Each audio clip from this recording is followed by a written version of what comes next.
dëgër këcc góor luñ ci bëgg dëgër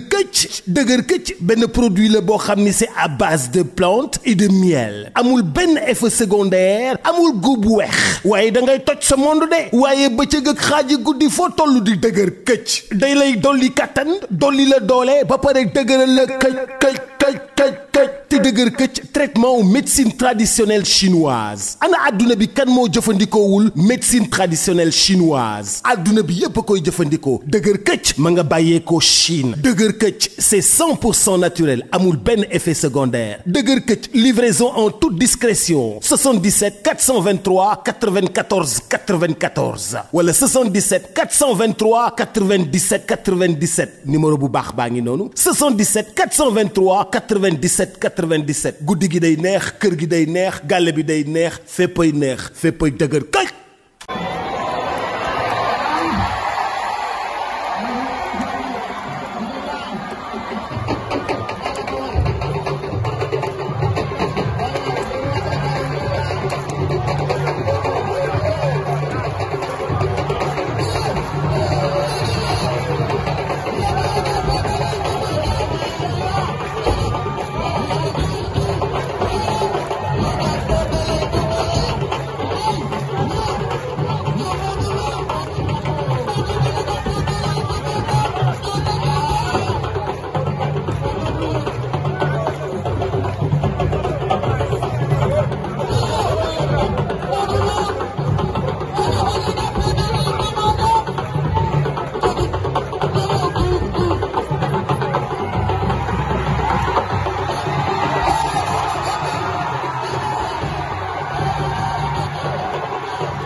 Again.